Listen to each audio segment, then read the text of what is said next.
Aquí lo ven, pobre lo hace uno. Ah, está aquí. El señor Saldaña.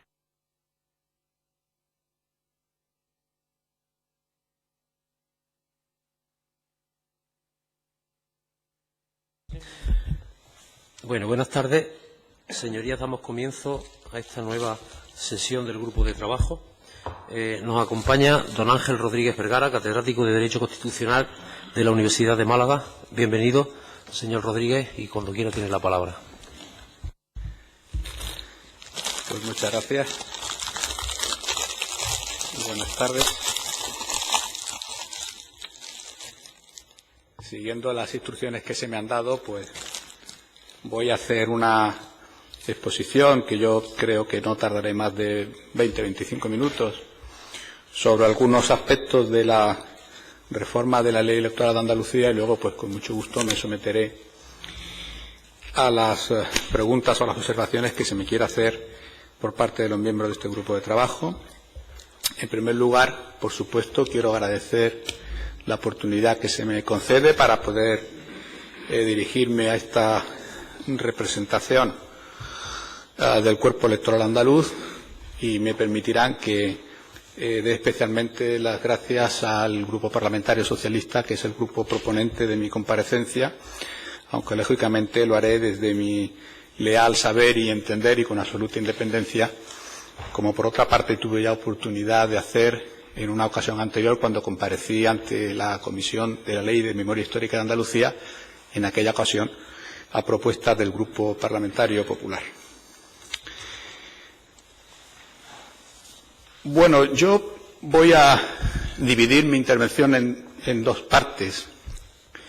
En la primera voy a tocar los aspectos que entiendo que más preocupan a este grupo de trabajo, porque son los que están más en la agenda política de la reforma electoral, no solo a nivel autonómico, sino también a nivel nacional. Por lo tanto, girando en torno a las que yo creo que son las dos grandes cuestiones. En primer lugar, el problema de la proporcionalidad, de la existencia de formaciones políticas que están subrepresentadas y formaciones políticas sobrerepresentadas también en esta Cámara, de cómo se podría abordar eso en una futura reforma de la ley electoral. Y, en segundo lugar, lo que a mi juicio es el problema principal, incluso yo le concedería más importancia que al primero, que es al intentar diseñar en la ley electoral mecanismos que potencien, que aseguren, que fortalezcan una relación más directa entre el diputado y los electores, lo cual al final del día solamente es posible con dos técnicas: o distritos uninominales y por lo tanto una representación, una relación más directa entre el elector y el diputado, o manteniendo el actual sistema de candidaturas, abriendo, desbloqueando de alguna manera las listas, ¿no? De manera que, como digo, trataré eso en la primera parte de mi intervención, pero me gustaría centrarme en un punto donde yo creo que quizá mi aportación puede ser de mayor interés, que hasta ahora ha sido un punto, un aspecto de nuestro régimen electoral quizá menos tratado, aunque me consta que algunos compañeros que han comparecido también ante este grupo de trabajo han hecho alusión al mismo, y que yo considero, sin embargo, que ha llegado el momento de que, precisamente a nivel autonómico, lo introduzcamos en la agenda política, que es la cuestión del derecho de sufragio de los residentes no nacionales. Por lo tanto, como digo, no voy a omitir las grandes cuestiones, pero sí me gustaría centrarme en la segunda parte de mi exposición en ese punto.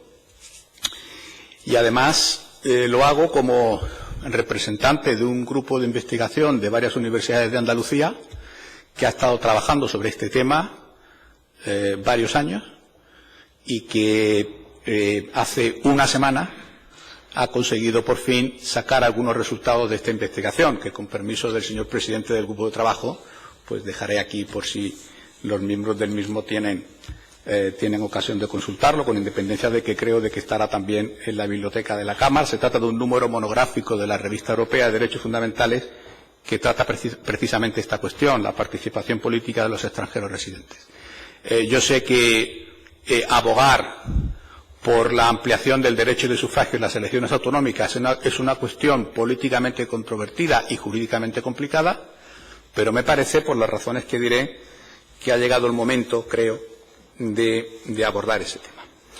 Pero eso será dentro de algunos minutos. Como digo, no quiero dejar de pasar la oportunidad sin dar también mi opinión sobre los temas que están, digamos, en la agenda política y sobre los que llevamos ya debatiendo un buen número de tiempo, ¿no? En esa primera parte me van a permitir que el punto de partida sea lo que dice nuestro estatuto, sea lo que las decisiones tomadas por el estatuyente, algunas de ellas quizá controvertidas, pero desde mi punto de vista creo que la reforma electoral que se debe abordar debería de respetar lo que dice el estatuto. Lo diré de otra manera. Creo que el coste político de la reforma estatutaria es quizá excesivamente alto, y si se plantea en esta Cámara una reforma electoral excesivamente ambiciosa, y yo entiendo por excesivamente ambiciosa cambiar las disposiciones del Estatuto sobre el régimen electoral, me parece que las posibilidades de que fracase serían bastante altas. Fundamentalmente por una razón, porque nuestro Estatuto tiene una rigidez, como todos, ¿no? Tiene una rigidez extrema, de manera que, a diferencia de lo que ocurre con la Constitución, porque luego me referiré a la reforma constitucional, reformar cualquier apartado del Estatuto exige someterlo a referéndum.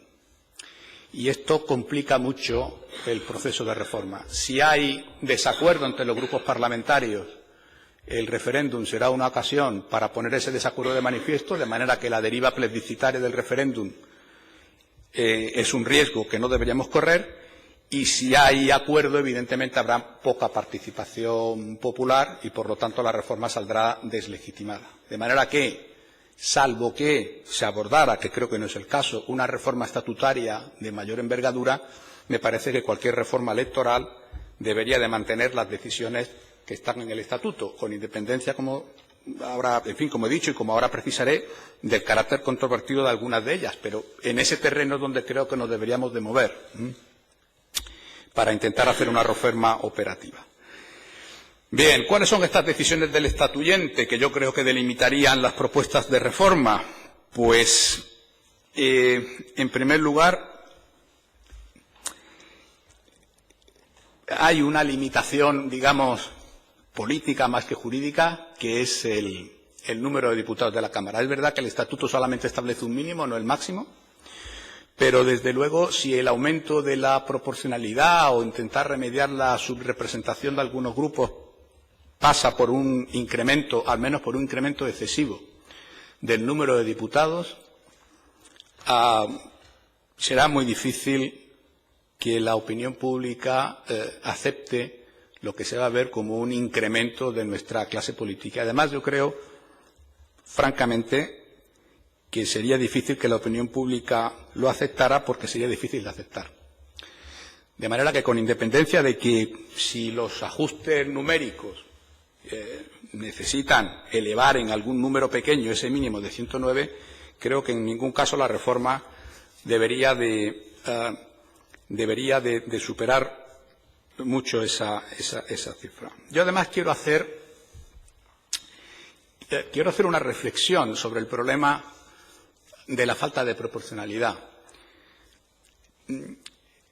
Me parece a mí que ese problema hoy en día es un problema más teórico que real.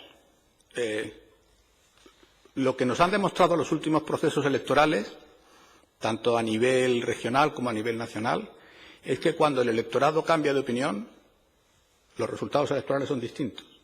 Hemos estado mucho tiempo escuchando que el sistema electoral nacional, el sistema ADON para el Congreso de los Diputados, el cual, como ustedes saben, es el que copia con alguna enmienda menor nuestro estatuto, estaba pensado para consolidar un bipartidismo que iba a ser completamente inamovible, etcétera, etcétera. Bien, la ley electoral general no ha variado ni una coma y, sin embargo, la fragmentación política ha llegado a nuestro Parlamento.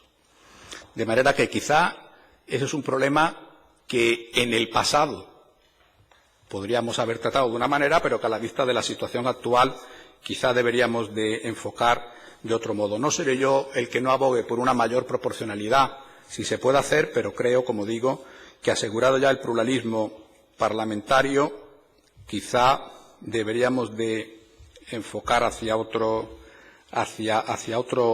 lado nuestra atención. Segundo límite del estatuto. Y me temo que en esta primera parte voy a ser excesivamente conservador, ya dejaré de serlo en la segunda. El estatuto establece la prerrogativa de aforamiento. A mí me parece que se debe de mantener. Comprendo que esto es ir contracorriente, pero estamos en un momento en donde inevitablemente la politización de la justicia está llevando a que los procesos en los que miembros de la clase política o miembros de esta Cámara en concreto están implicados se realizan directamente ante la opinión pública. Si unimos a esto la existencia de códigos éticos o deontológicos en las formaciones políticas que prácticamente obligan a abandonar el escaño cuando se produce una investigación, anteriormente una imputación, etcétera, el resultado, yo creo que inevitable, es que estamos dejando en manos de los jueces el decidir sobre la continuidad de los representantes elegidos por la voluntad popular. Yo creo que esto, en fin, no se le puede poner puertas al campo, pero si a esa realidad unimos la eliminación de los aforamientos, estaremos poniendo esta tremenda facultad de decidir, de enmendarle la plana al pueblo soberano que ha votado a unos determinados representantes a cada uno de los jueces de instrucción del país. Yo no veo la prerrogativa de aforamiento, sobre todo el aforamiento que contempla nuestro estatuto ante el Tribunal Superior de Justicia, salvo casos excepcionales, como un privilegio de los miembros de la Cámara. Lo veo como una prerrogativa parlamentaria en el análisis clásico del asunto, pero, en fin, si hubiera que hablar de privilegio, me parece que si un miembro de esta Cámara se está jugando no solamente el procedimiento penal el que pueda estar encausado, sino el que se le obliga a dimitir de su escaño, me parece que es una medida razonable que, ya que no tenemos más remedio que dar en la práctica esa facultad a los jueces, se lo demos a un órgano colegiado y, además, un órgano de carácter superior. Creo que incluso serían de esta opinión muchos de nuestros jueces de instrucción, que no ven con agrado cómo se descarga sobre ellos no solamente la responsabilidad de una instrucción penal, sino también la responsabilidad de todas las implicaciones políticas que pueda tener una instrucción penal. Como digo, sé que es una opinión a contracorriente, pero me parece que debería de mantenerse, sobre todo por el coste jurídico y, en este caso, político que tendría la reforma. El Estatuto dice también que la circunscripción electoral es la provincia. Aquí también tenemos un margen muy relativo.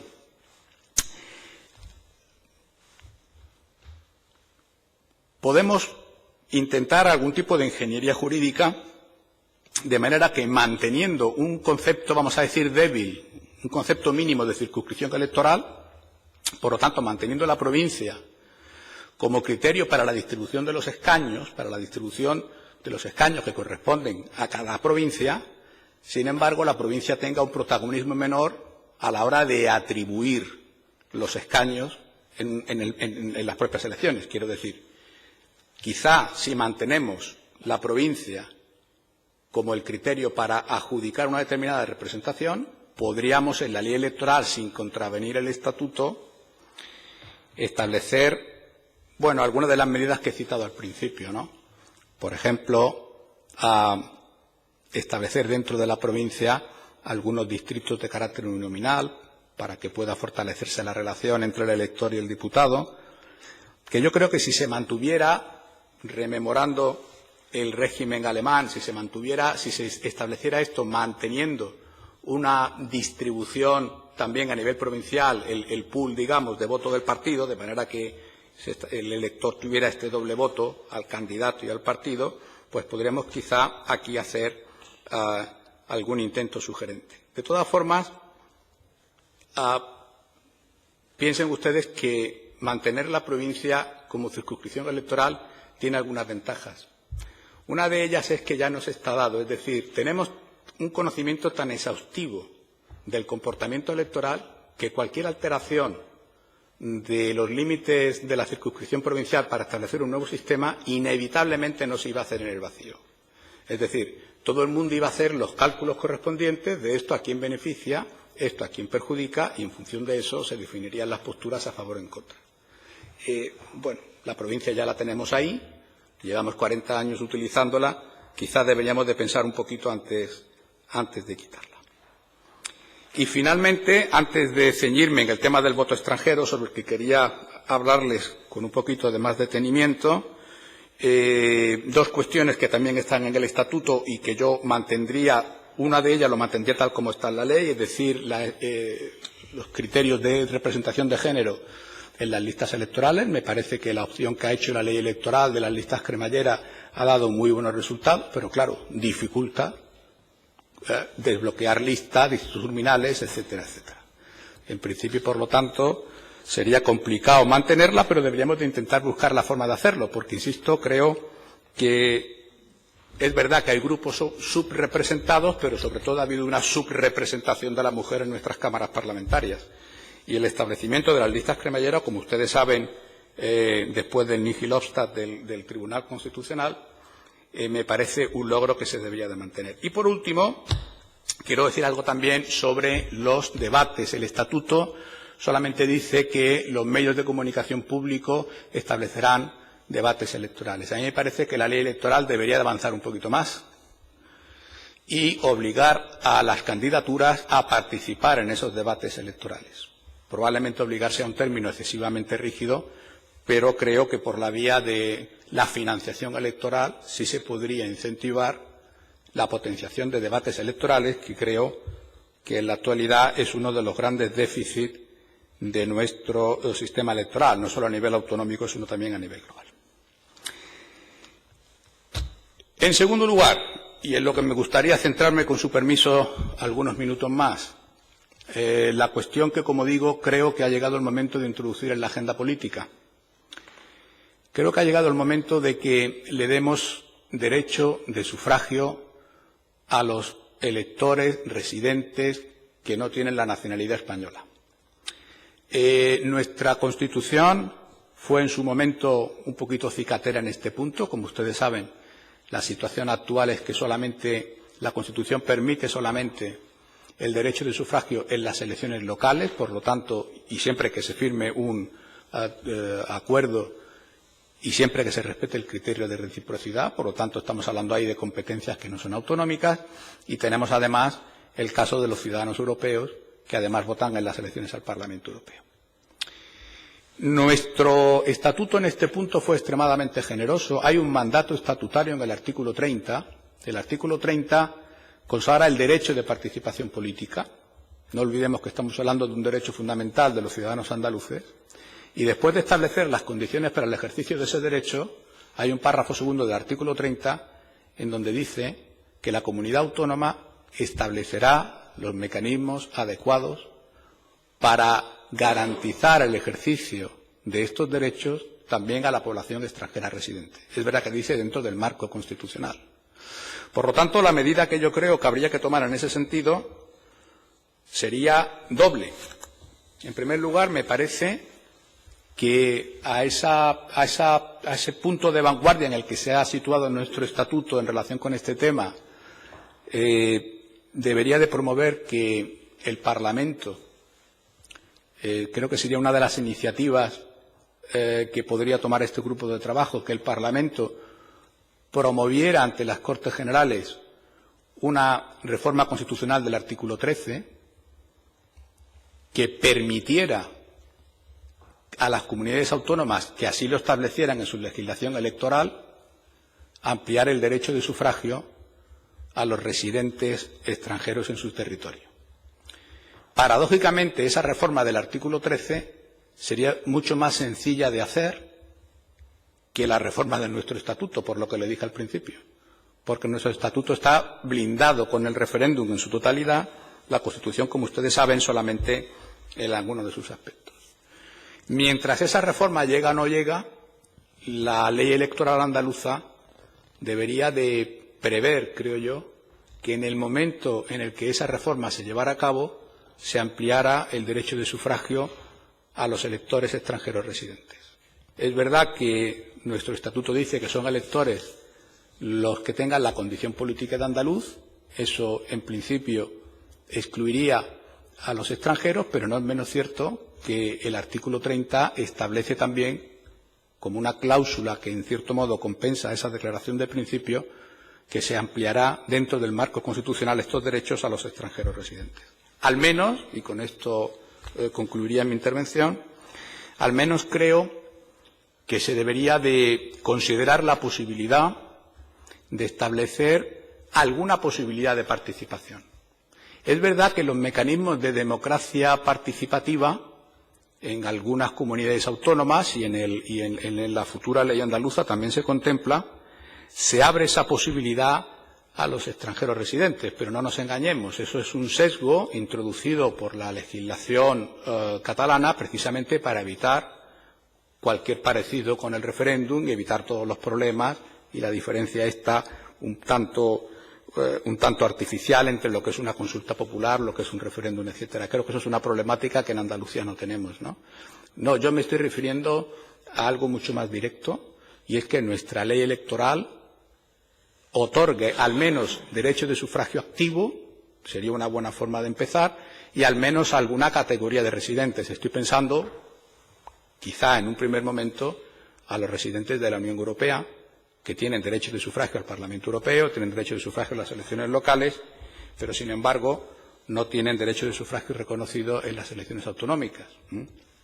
De manera que, siendo consciente de que puede ser un tema políticamente controvertido, porque también aquí tenemos conocimiento de qué población estamos hablando, a qué grupos podría favorecer, a qué grupos podría perjudicar, me parece que el enfoque debería de ser un poquito más amplio y intentar incluir a este colectivo entre los electores a nuestro Parlamento. ¿De qué estamos hablando? Pues estamos hablando de que más o menos hay en nuestro país unos 4 millones de extranjeros con derecho a voto, en edad electoral, es decir, mayores de 18, a los que se le podría ampliar el derecho de voto. La mitad más o menos son ciudadanos de la Unión Europea.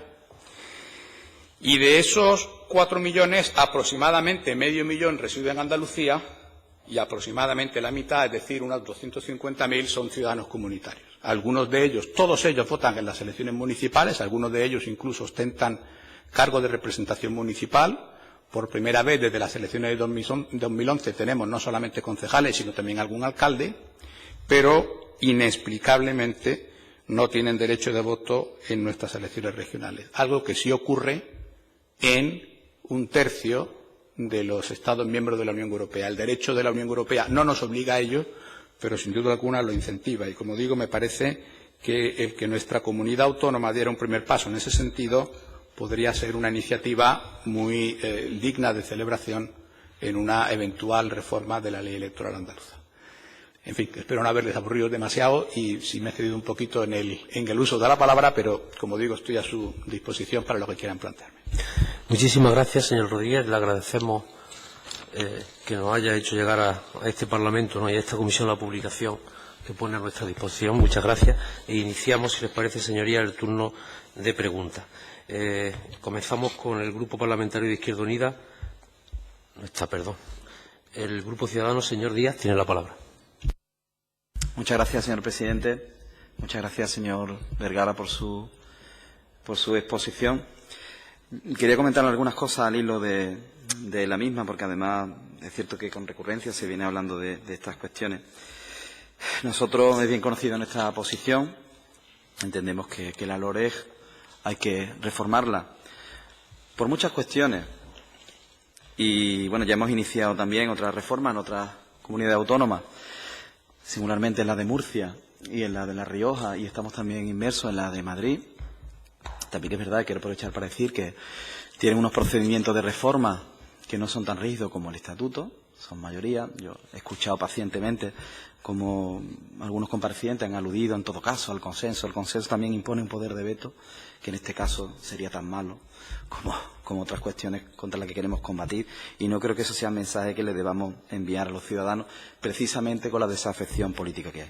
Nosotros queremos reformar las normas porque queremos hacerlas mejores.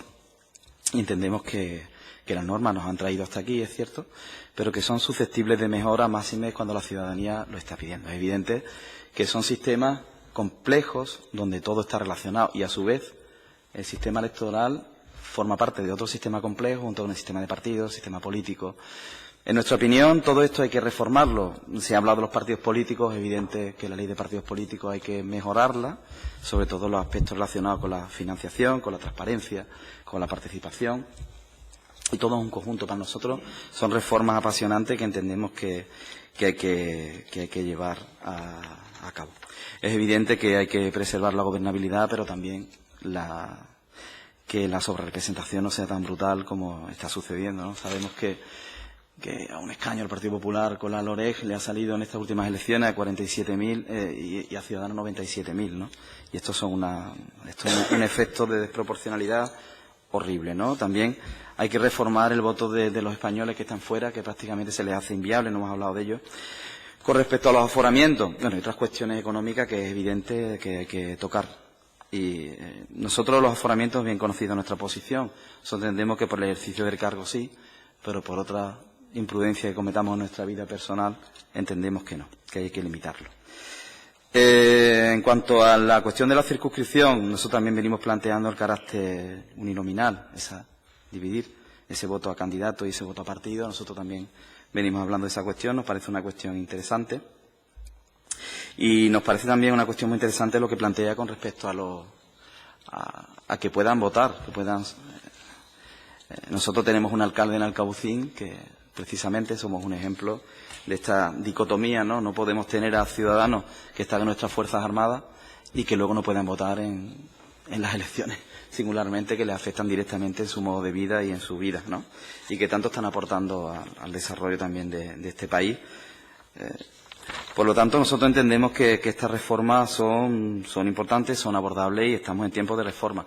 Y yo quería preguntarle si no cree, porque para nosotros esto también es la mayor, ¿no? Que es evidente que hay un alejamiento por parte de los ciudadanos de la política y de los representantes políticos. Nosotros queremos revertir eso, reformando el sistema, las instituciones, con transparencia, también con participación política. Por eso queremos también ir más allá. Sabemos que el Estatuto habla de medios públicos. Nosotros entendemos también que hay medios sostenidos total o parcialmente con fondos públicos a los cuales habría que estudiar llegar. No puede ser que en los municipios, por ejemplo, un alcalde subvencionando una televisión, solo salga él y el resto de partidos no puedan acceder a explicar a los ciudadanos cuál es su programa electoral, por un subterfugio que no seamos capaces de controlar. Y entendemos que, no sé qué opina, pero que precisamente reformar todas estas cuestiones, haciéndolo equilibradamente, con la profundidad de vida y teniendo en cuenta que hay parámetros que hay que mantener, porque son buenos mantenerlos, pero otros que hay que modificar, no sería muy buena para acercar a los ciudadanos más a la política, para hacerlos más partícipes, no solo de las elecciones, sino de la actividad política en general, y quizás sea una vía por la que los partidos y el sistema debería transitar para minimizar la crisis de representación y la desafección política. Muchas gracias. Gracias, señor Díaz. Señor Rodríguez. Muchas gracias. Sí, yo comparto plenamente el discurso, digamos, de que reformar el sistema electoral es un capítulo importante de la regeneración política, vamos a llamarlo así. Y que el problema de la desafección ciudadana tiene mucho que ver con el sentimiento de los electores de que no tienen una excesiva capacidad para influir a la hora de depositar su voto, o que ésta está trufada de una serie de problemas, ¿no? Bueno, no puedo influir para nada en la persona a la que voto porque me dan una lista, si mi voto está en determinado sitio va a valer mucho menos que en otro, etcétera, etcétera. Lo que ocurre es que salimos de la adolescencia sabiendo que no podemos querer una cosa y su contraria. Y el sistema electoral es un juego muy sutil en donde si primamos una cosa, pues quitamos otra. Yo lo he comparado muchas veces a mis alumnos con el cubo de Rubik, que ahora es menos popular, pero que al menos hace unos años pues sí tiene cierta popularidad. Cuando uno acaba de poner el color verde, resulta que se le ha desarmado el color amarillo. Entonces queremos a la vez proporcionalidad y queremos gobernabilidad. Queremos representación de las mujeres, pero queremos poder desbloquear las listas. No hay más remedio que optar. No hay una fórmula que vaya a remediar este problema. Yo creo que el tema está en el equilibrio. En ese equilibrio, ¿por dónde me pronunciaría yo? A mí me parece que el sistema del doble voto el sistema alemán para entendernos, intenta tener lo mejor de los dos mundos. Tenemos una parte de la Cámara que son listas de partidos, listas cerradas, listas bloqueadas, en donde el protagonismo de los partidos políticos es importante, y tenemos también una parte de la Cámara que es elegida por distritos uninominales, en donde lo que prima es la relación entre el elector, que sabe a qué persona va a votar, a qué persona va a elegir, etcétera, etcétera. Ahora tenemos un problema de partidos férreos, oligárquicos, poco democráticos, etcétera, pero podemos llegar a tener el problema contrario. Alguien que sabe mucho de estos temas, y en un foro además, en un foro bastante elevado, dijo, cuidado, porque si ponemos distritos uninominales podemos encontrarnos con candidatos financiados por los presidentes de los clubes de fútbol, por poner un ejemplo, ¿no? Con todo el respeto para los presidentes de los clubes de fútbol, pero en fin, sabemos de lo que estamos hablando. De manera que una solución intermedia, hombre, siempre mejor, creo yo, que el desbloqueo de las listas, porque al fin y al cabo los distritos uninominales introduce la competición interpartidaria. Hay un representante en un distrito uninominal, un partido político que se enfrenta con otro. El desbloqueo de las listas lo que introduce es ese fraccionamiento en el interior de las candidaturas. Por lo tanto, si cada uno de los integrantes de una lista va a poder financiar de una manera o influir de cualquier manera a la hora de definir cuáles son las preferencias, desde luego, si ponemos eso, yo sí pondría algo obligatorio que no lo está, y para lo cual Europa ya nos ha pegado un tirón de orejas. Somos uno de los pocos Estados miembros de la Unión Europea en donde no es obligatorio votar en una cabina electoral. Es más, yo en mi colegio electoral intento, aunque solamente sea por pedagogía, cerrar la cortinilla y no puedo. De manera que tener a todos los interventores viendo la papeleta que uno coge, en según qué circunstancias, puede ser más o menos lesivo del secreto de voto. Si además introducimos esas preferencias de manera que el elector va a tener que poner con el bolígrafo una determinada, con independencia de todos los problemas técnicos del incremento de papeletas que habría con resultado de voto nulo, etcétera, etcétera, ¿no? El elector, pues, vota incluso al Senado, que este es un experimento muy interesante. Hablamos listas desbloqueadas, bueno, ya la tenemos en el Senado. ¿Qué es lo que ocurre? Que el 90% de los electores votan con una papeleta que ya viene con las crucecitas puestas desde casa. El número de electores que utiliza la facultad de votar a candidatos de diferentes partidos es prácticamente mínimo. Algo muy parecido iba a ocurrir con el desbloqueo de listas. Por lo tanto, prudencia, vamos a reformarlo, vamos a hacerlo gradualmente, en mi opinión. Vamos a intentar imponer ese sistema de doble voto, como digo, me parece que es una alternativa interesante, y vamos a aprender también de lo que se está haciendo en otros sitios. Es verdad que hay comunidades autónomas que ya tienen cierto recorrido. Bueno, vamos a ver qué resultado les ha dado, ¿no? Una última cosa, por no extenderme más. Yo dudo que podamos obligar a los medios privados a celebrar debates electorales. Yo creo que la cuestión no está tanto en los medios, sino en las candidaturas.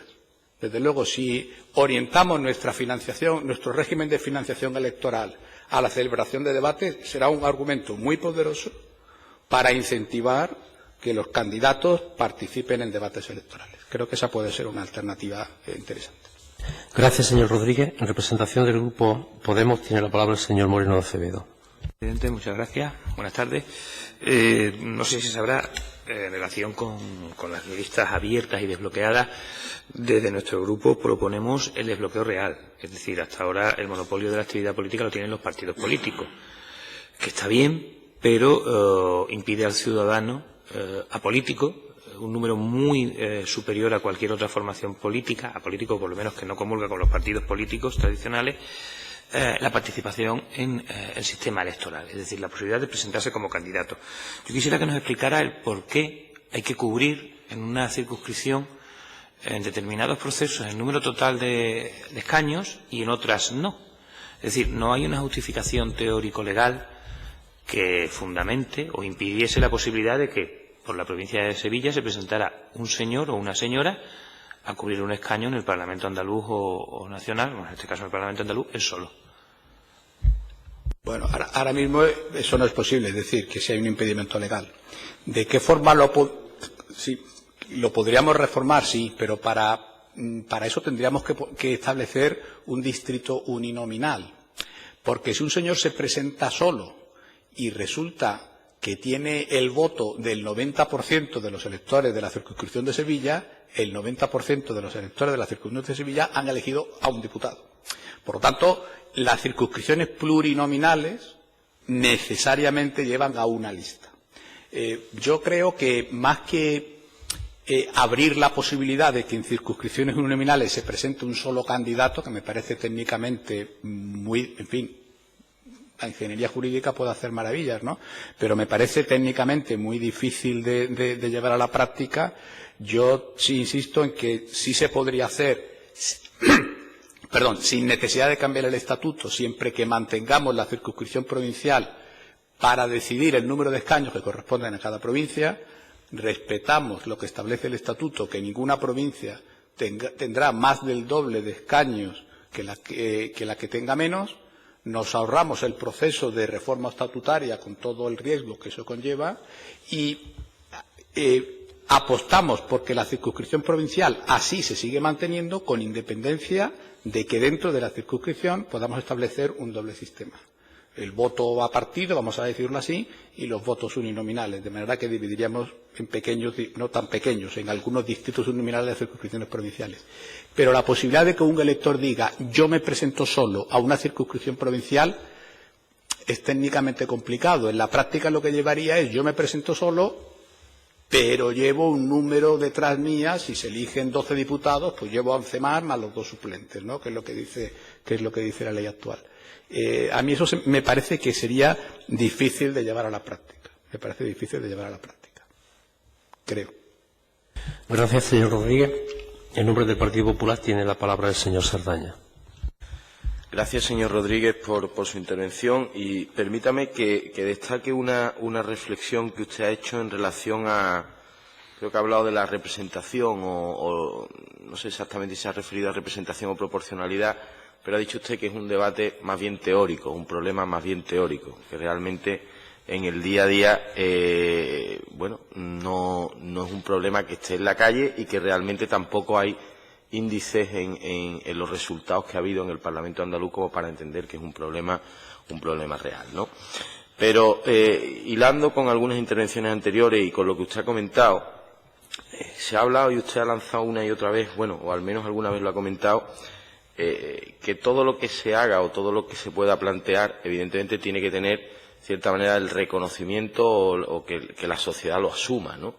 Y específicamente ha hecho usted en relación al aumento del número de diputados, que en algunas circunstancias pues se ha planteado como una solución a aumentar esa representación de determinados grupos políticos. Termino esta reflexión diciéndole, es muy difícil arrogarse ningún grupo político, que es lo que piensa la ciudadanía.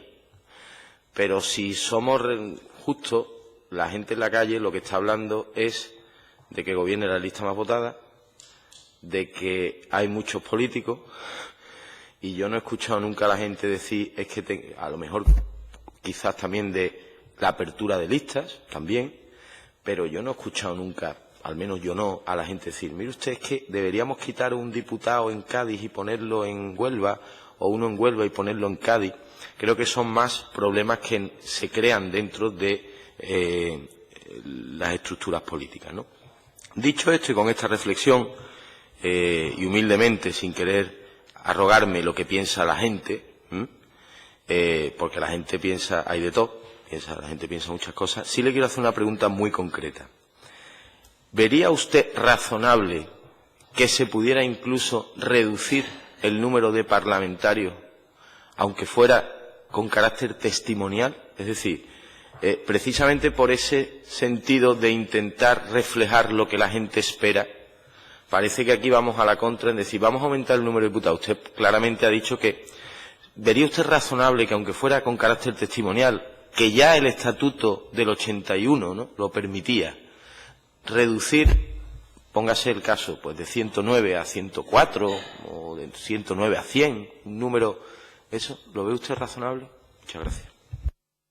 Muchas gracias. Bueno, comenzando por esto último, yo no lo vería razonable, por dos razones. Una de carácter formal, porque ese mínimo sí está en el estatuto, y es lo que yo he comenzado diciendo. Me parece que si quieren ustedes avanzar por el proceloso camino del consenso, deben de evitar plantearse temas que lo puedan romper, y creo que la frontera de vamos a partir de lo que dice el estatuto es una frontera razonable. A algunos les gustarán más unas cosas, a algunos otras, pero así nos evitamos esa discusión, nos evitamos tener que someterlo a referéndum. Y por otra parte, desde el punto de vista material, si nos comparamos con otras comunidades autónomas, pues estamos en la franja más baja, digamos, en función del territorio y de la población de Andalucía. 109 diputados me parece una cifra, en fin, bastante razonable. Yo no creo que ni siquiera con carácter testimonial se debería de reducir. Es más, lo que he dicho es, si se aumenta, porque cuando uno se ponga a hacer números para respetar la proporcionalidad, habría que tocar el mínimo de 8 que establece la ley electoral, pero no pueden ser más del doble en la provincia, en fin. Habría que hacer un sudoku matemático y decir, bueno, nos salen bien las cuentas, estamos todos de acuerdo, pero en lugar de 109 somos 112. Bueno, muy bien, es un precio que se puede pagar, ¿no?, y está dentro del estatuto. Pero yo, francamente, reducirlo no lo vería yo. Yo sí creo que introducir estos pequeños, siempre digo pequeños en comparación con los grandes, no serían tan pequeños, introducir algunos distritos uninominales sí revertiría, creo yo, si se me permite la expresión, en la calidad de la representación. Por supuesto, todos los actuales miembros de esta Cámara son dignos representantes del electorado de Andalucía, pero no es menos cierto que el sistema de listas cerradas y bloqueadas lo que propicia inevitablemente, con honradísimas excepciones, es un sistema de selección inversa. De manera que el criterio por el que uno permanece en una lista y, es más, progresa dentro de los lugares de esa lista, pues son criterios que a lo mejor no son completamente operativos para el fortalecimiento de la institución parlamentaria. Pues porque inevitablemente se prima la lealtad al partido, etcétera, etcétera. De manera que si eso lo compensamos, eso no está mal, yo creo que no está mal. Creo que también podemos echar de menos partidos fuertes, partidos disciplinados, partidos que aseguren la gobernabilidad. Pero bueno, en esta idea de no desajustar completamente el cubo de Rubik, vamos a darle una oportunidad a candidatos que tengan ellos que ganarse el voto de su distrito uninominal. ¿Y eso qué ocurrirá? Eso repercutirá en que la posición parlamentaria de ese diputado, incluso frente a su propio partido, va a ser mucho más sólida, porque va a decir, oiga, es que yo tengo detrás este número de electores, que ciertamente son del partido, pero donde yo me he bregado en mi distrito para poder ganar la elección. Si uno está el número 7 en una lista electoral, desde luego el protagonismo que tiene, no sé en qué puesto estaban ustedes, quiero decir, un número al azar, el protagonismo que tiene a la hora de decir esos votos también son un poco míos, la postura con la que uno negocia. En alguna conversación sobre estos temas con diputados del Parlamento Europeo, como saben ustedes, andan buscando un procedimiento uniforme, ahora se ha avanzado la proporcionalidad, pero alguna vez he oído una expresión que me parece muy sensata. Si hay alguna diferencia entre los diferentes sistemas electorales, se nota perfectamente aquellos diputados que vienen de un distrito uninominal de aquellos que vienen de distritos plurinominales. Para bien o para mal. No creo que sea operativo tener 109 diputados, cada uno con su propia independencia frente a su grupo parlamentario. Pero bueno, introducir esa vía a mí no me parecería razonable. Una precisión también sobre lo que usted ha dicho. No creo que el problema de la proporcionalidad no es que sea teórico, es un problema real. Lo que ocurre es que las circunstancias políticas han cambiado y lo que hasta hace poco era el principal problema de nuestras instituciones parlamentarias, ahora ya es como mucho el segundo. Nos hemos encontrado cuando tenemos un serio problema de gobernabilidad. Serio quiere decir serio, y que todavía no está garantizada la gobernabilidad del país, ¿no?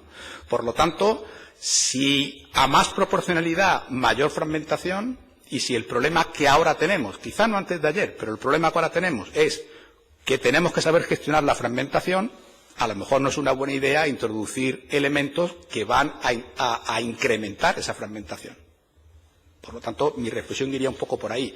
El problema sigue existiendo, pero el problema de la gobernabilidad, creo yo, y el horizonte de futuro parece apuntar por ahí, probablemente sea un problema más acuciante, ¿no?, a medio plazo.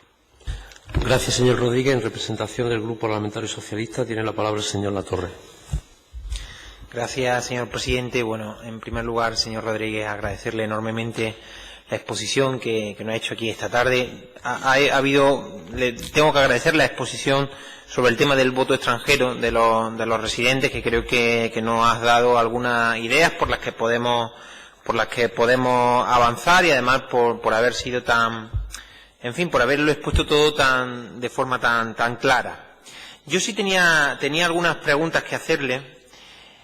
Entiendo sabe que en las anteriores comparecencias nosotros hemos estado hablando aquí, hay algunos comparecientes incluso que se han propuesto, por algunos ponentes también, el tema de la creación de alguna circunscripción donde se puedan recoger los restos que sobran de las fotos.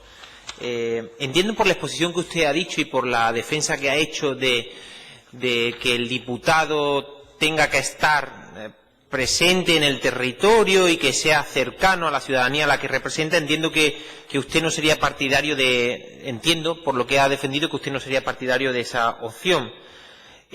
Otra segunda pregunta. Ha hablado, cuando exponía su propuesta sobre el voto extranjero residente, hablaba sobre los 4 millones de extranjeros residentes que existen en España, de ellos unos 500.000 en Andalucía y unos 250.000 que son ciudadanos de la Unión Europea.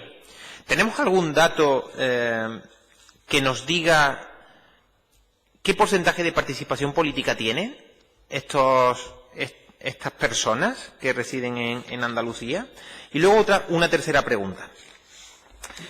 Hablaba usted de la cuestión uninominal, ¿no?, del distrito uninominal. Hablaba del sistema alemán. ¿Tiene alguna propuesta concreta para Andalucía? Porque le he escuchado en una última reflexión que se podrían crear algunos distritos uninominales. No sé si se está refiriendo a las grandes ciudades o... Me gustaría escuchar su reflexión sobre esto. Muchas gracias. Pues muchas gracias. Vamos a ver. Contesto por el orden, aunque la primera y la tercera pregunta están muy relacionadas. La posibilidad de un pool, en este caso sería a nivel de comunidad autónoma, en donde se recogieran los restos. Esta es una fórmula bastante razonable para resolver la cuestión de la proporcionalidad. Hay muchos votos que se pierden en la circunscripción y, por lo tanto, muchas veces los partidos mayoritarios, con razón, pues hacen una apelación al voto útil, etcétera. No, yo no estoy en contra de eso. A mí me parece que esa es una medida bastante interesante. Lo que ocurre es que creo que ese pool, esa forma de recuperar los restos, habría que hacerlo a nivel provincial, porque si no se debilitaría tanto la figura de la provincia como circunscripción electoral, que tendríamos que reformar el estatuto, que me he propuesto, en fin, lo que he dicho como primer punto de partida, vamos a intentar reformar la ley electoral sin embarcarnos en la reforma estatutaria. De manera que el modelo alemán, la traslación del modelo alemán a nuestra comunidad autónoma sería una circunscripción provincial en donde se distribuyen los escaños, se dice a la circunscripción de Huelva, de Málaga, de Sevilla, le corresponden X escaños. Yo creo que la provincia no está contestada en nuestra comunidad autónoma. Me parece que es algo que ha funcionado. E incluso a nivel nacional, les quiero decir una cosa. Otro problema de los distritos pequeños es la poca fiabilidad de los resultados electorales. En fin, lo voy a decir de otra manera. Es el pucherazo. Los distritos... El gran éxito de la provincia, de la denostada provincia como circunscripción electoral, es que por primera vez en nuestra historia política nuestras elecciones son elecciones limpias, en donde los resultados no se contestan. Eso incluye no solamente la corrupción electoral de la Restauración, en donde el gobernador civil decidía quién iba a ser elegido, sino también, hay que decirlo, la Segunda República, en donde los sistemas de distritos uninominales hicieron que muchas veces los mismos caciques que decidían el sentido del voto bajo la monarquía alfonsina lo decidían también en la Segunda República. De manera que una circunscripción amplia me parece que tiene muchas ventajas. Y otra gran ventaja, la provincia ya está ahí. Nadie, cuando pensó en Huelva, se puso a diseñar si los votantes de esta determinada zona los dividimos, en fin, el gerrymandering y todo eso. Vamos a aprovecharlo. Ahora, ¿cómo establecido el sistema alemán? circunscripciones uninominales dentro de cada provincia. Creo que aproximadamente un 50% de la Cámara se podría elegir así, de manera que tendríamos 50 distritos uninominales a repartir entre las diferentes provincias. Evidentemente eso englobaría sobre todo a las grandes ciudades y determinadas comarcas, etcétera, y luego utilizar la provincia como ese pool para recuperar los restos. Creo que ese podría ser un buen diseño. Claro, eso vendrá un matemático, lo meterá en el ordenador y dirá, sale beneficiado tal partido, sale perjudicado tal otro. Bueno, eso es inevitable, ¿no? Pero me parece que sería un sistema razonable. Termino con lo de la participación de los extranjeros, muy baja, porque tienen un gran problema, y son las dificultades de registro. Lo que tiene que hacer un ciudadano español para votar el día de las elecciones es levantarse por la mañana e ir a votar, o ir a votar por la tarde, punto. Los ciudadanos extranjeros tienen que registrarse y el procedimiento de registro, y hemos hecho trabajos de campo al respecto, es tremendamente complicado. Tremendamente complicado. Y viene de una interpretación errónea del derecho comunitario. El derecho comunitario solamente impide que los ciudadanos comunitarios estén en el censo en aquellos países en donde el voto es obligatorio. Porque entonces te meto en el censo contra de tu voluntad y si no votas te pongo una multa. Ese no es nuestro caso. Por lo tanto, si prosperara la idea de ampliar el derecho de sufragio a los residentes comunitarios en Andalucía, habría que intentar luchar contra eso. Si tienen que ir previamente al ayuntamiento a inscribirse en el censo, a manifestar su voluntad de que quieren votar, la participación seguirá siendo muy baja, como sería la de los ciudadanos españoles si tuviéramos que hacer una gestión adicional para estar en el censo. Estamos en el censo porque el padrón municipal nos mete. Y si hay un problema, el mismo día de las elecciones se arregla. De manera que es verdad que la participación es baja, cada vez es menor. Por ejemplo, se ha citado el caso de Alcocini, es verdad, en donde hay, porque se han movilizado los electores con problemas que incluso han llegado en esta Cámara, con todo el tema de la parcelación de viviendas en determinadas zonas del territorio, la Sarquía malagueña, etcétera. Y es verdad que a estos electores luego lo han captado determinados partidos. Formaron primero sus asociaciones, para intentar recuperar, en defensa de sus intereses, y luego, pues como ocurrió al principio de la transición, el partido que primero llegó dijo, ala, pues te ficho, y por eso hay determinados alcaldes de un partido o de otro. No, pero es una población que yo creo que estaría hoy, la residente en nuestra comunidad autónoma, en fin, no me quiero extender sobre esto, en algunos casos incluso una población con unas características muy determinadas. Tenemos un porcentaje muy alto de jubilados europeos que vienen a vivir a Andalucía y que, por lo tanto, se radican aquí, que en algunos casos, como el Reino Unido, que no sabemos qué va a pasar con ellos, pierden el derecho de voto en su país de origen al cabo del tiempo y que no lo dejamos de participar en las instituciones regionales. Creo que ahí nos marcaríamos, si me permite la expresión, un punto y seguiríamos estando a la vanguardia de lo que dice el Estatuto si abriéramos una brecha para que también en las elecciones autonómicas, y sería muy bueno que la abriéramos en Andalucía, al menos determinada categoría de extranjeros, y empezar por los ciudadanos europeos podría ser una buena idea, pudieran también tener derecho de voto en las elecciones autonómicas. Muchísimas gracias, señor Rodríguez. Le agradecemos su comparecencia en este grupo de trabajo. Si desea hacernos llegar su ponencia, le estaríamos sumamente agradecidos y muchísimas gracias por su colaboración. Pues muchísimas gracias a ustedes por su paciencia y, como les dije al principio, aquí les dejo el resultado del trabajo centrado en el voto extranjero. Si el resultado de mi comparecencia esta tarde es que, junto a los problemas de proporcionalidad, listas abiertas, listas cerradas, etcétera, ustedes piensan que merece la pena considerar la apertura del derecho de sufragio a los extranjeros residentes, pues creo que entonces habré cumplido la misión que quería cumplir yo esta tarde compareciendo. Ha sido un placer. Muchísimas gracias. Muchas gracias.